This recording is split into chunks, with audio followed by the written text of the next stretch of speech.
Il y a 3 ennemis de la joie. 3 choses qui font que les gens ne développent pas la joie divine. La première chose que le Dieu m'a enseigné, il dit le passé sombre de ta vie fait que tu ne veux pas être joyeux. Parce que chaque fois que tu penses à ton passé, tu penses à tes expériences amères, tu n'arrives pas à développer la joie. Chaque fois que tu penses que tu as vécu ceci, tu as vécu cela, tu penses à tout ce qui s'est passé dans ta vie, ce que tu as vécu. S'ils ont abusé de toi, je ne sais pas. Si tu as été maltraité, je ne sais pas. Dans la famille pauvre dans laquelle tu es né, je ne sais pas. Tu n'as pas fréquenté dans une bonne école, je ne sais pas. Tout ça, peut-être que tu as vécu ça. Peut-être qu'ils t'ont frappé. Peut-être qu'à un moment tu as passé par une période difficile. Peut-être qu'à un moment tu n'arrivais pas à soulever la tête. Peut-être qu'à un moment c'était compliqué autour de toi. Peut-être que les choses étaient difficiles pour toi. Je ne sais pas. Mais écoute-moi bien. Écoute-moi, tu ne peux pas changer ton passé. Je dis, tu ne peux pas changer ton passé. Même l'homme le plus loin de toute la terre ne peut pas changer ton passé. Même si on passe 50 jours de jeûne et 70 jours de jeûne pour mettre dessus, ça ne peut pas effacer ton passé. La seule chose que tu dois prendre, c'est la décision de commencer à travailler, à prendre de bonnes décisions aujourd'hui qui vont affecter ton avenir. L'avenir, tu peux le changer par les décisions que tu prends maintenant. Ça ne sert à rien de passer ton temps à pleurer pour ce que tu as vécu. Ça ne sert à rien de te plaindre de ce que tu as vu. Ça ne sert à rien de regretter tous les jours ton passé. Mais à quoi ça sert la confiance que tu dois donner à Dieu? À quoi ça sert le Dieu qui a dit que les choses anciennes sont passées? À quoi ça sert le Dieu qui a dit en Exode 14 verset 13, il dit les Égyptiens que vous voyez là, vous ne les verrez plus jamais. À quoi ça sert tout ce que Dieu t'a promis pour que tu laisses se passer? Pourquoi tu es derrière au lieu d'être devant? Tant que tu laisses ton passé te commander, ton futur va jamais arriver. Tant que tu laisses ton passé te diriger, ton futur aura du mal à se déployer. Mon ami, il y a des gens qui ont eu des passés sombres, mais leur avenir n'a jamais été pareil que le passé.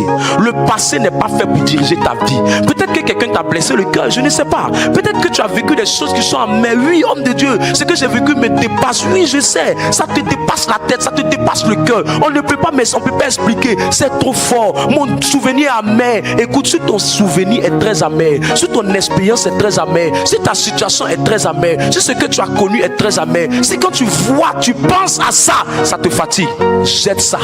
Je dis quoi? Jette ça. Mets ça derrière. Tourne la page à ça. Tourne la vie à ça. Moi je crois qu'il y a des gens, même leur album, même ils doivent aller mettre feu dedans. Parce qu'il y a des choses qui te rappellent des mauvaises expériences. Il y a des choses quand tu vois ça te fait pleurer. Il y a des choses quand tu vois ça te rend triste. Il y a des choses quand tu vois ça te met dans la nostalgie. Laisse tomber tout ça et regarde à ce que Dieu est sur le point de faire pour toi. Je dis que tu sortiras de cette salle avec un témoignage. Faut pas soulever bagage du passé pour aller dans l'avenir. Laisse ce bagage là, laisse ce bagage là. Tourne la page à ça.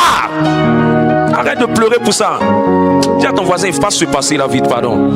Enlève ça sur ton chemin, enlève ça sur ton chemin. Ce n'est pas bon pour ton avenir, ce n'est pas bon pour ta santé, ce n'est pas bon pour toi. Jette tout ça, jette ce qui est passé. Ne laisse pas ton souvenir embrouiller ton esprit. Ne laisse pas ton passé, ton passé n'est pas inspirant. N'en parle plus, n'en parle plus. Ça va te faire rendre triste. Ne pense même plus à ça, ne calcule même plus ça. Ne te mets plus dessus. Sinon, ça va t'empêcher d'être dans la joie.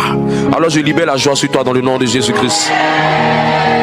Je libère la joie sur toi dans le nom de Jésus. La deuxième chose qui t'empêche d'être joyeux, c'est la tristesse qui vient de la peur.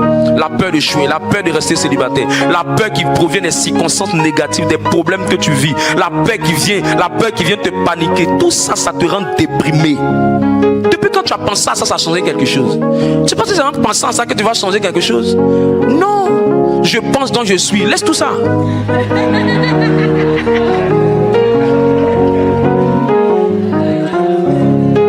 Job 30 verset 31. C'est chaud, c'est pas chaud, faut être joyeux. Tu vas voir qu'arriver ce moment, la tristesse va quitter sur ton chemin. Merci Seigneur. Allons-y. Job 30, le verset 31. Ma harpe n'est plus qu'un instrument de deuil. Et mon chalumeau ne peut rendre que des sons plaintifs. L'une des choses qui a fait que le désert de Job, l'épreuve de Job a duré des années. Vous savez c'est quoi? À un moment donné, il a dit cette phrase. Il dit son instrument est devenu un chant de deuil. Il a commencé à ne plus être joyeux. Il a commencé à prendre plus des chants de tristesse. Il y a des gens qui aiment trop les chants de tristesse. Il y a des chants qui font trop. Les chants, comment on appelle ça même? Fakalo. C'est quoi tout ça là? C'est quoi tout ça là? Il y a des sons qui te font penser à la nostalgie. Quoi encore? Donne-moi un son. Il y a des sons qui te font penser à la nostalgie. Tu penses à ton passé. Des vieux chants, tu penses à ça. Ça te ramène en arrière. Ça te ramène derrière. Ça te fait triste. Même il y a des sons même de Nestor David. Mais je pense que tu ne dois pas écouter ça même. Oui, je te dis. Il y a des sons de Nestor David, mais tu dois pas écouter. Il y a des sons qui sont bons, mais il y a des sons là. Quand tu as trop de problèmes, on va pas mettre ça. Au lieu que tu as besoin de gens, tu n'as pas besoin de pleurer. C'est quoi tout ça là? Acclame ma victoire, change ce CD là, change ça. Tu déprimes. C'est quand il a dit ça, il dit ma harpe n'est plus qu'un instrument de deuil. Ça veut dire qu'il prenait des chants maintenant de tristesse. Et il dit mon chalumeau ne peut rendre que des chants plaintifs. Et des chants là, quand tu écoutes là, tu sens que la personne qui chante en tête se plaint. Vous n'avez pas remarqué ça? Tu sens qu'il est en train de pleurer. Tu sens qu'il est en train de penser à ça. Tu es là, ta tête est dessus, ton esprit est dessus. Tu écoutes le chant, tu mets tes écouteurs. Mais si tu es toujours en train d'écouter une chanson qui fait pleurer, ta vie va ressembler à des pleurs. C'est pourquoi Job, au lieu de quitter dans sa situation, après deux temps seulement, il a duré. Plus tu es triste, plus tu arrêtes d'avancer. Plus tu es triste, plus la grâce de Dieu pour te faire sortir s'arrête dans ta vie. Arrête de te plaindre, arrête de pleurer, arrête de paniquer, arrête d'écouter des chants bizarres. Arrête ça.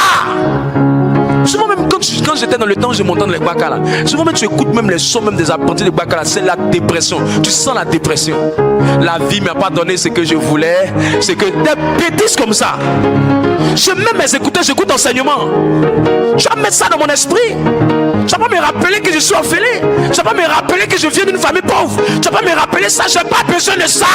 J'ai besoin d'entendre qu'il a dit pour moi qu'il a des projets de bonheur et de malheur.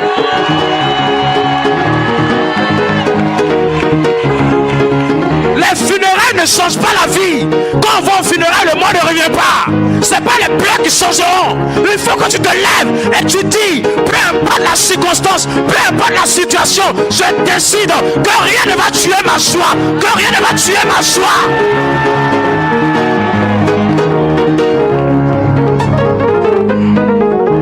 Est-ce que quelqu'un peut sauter?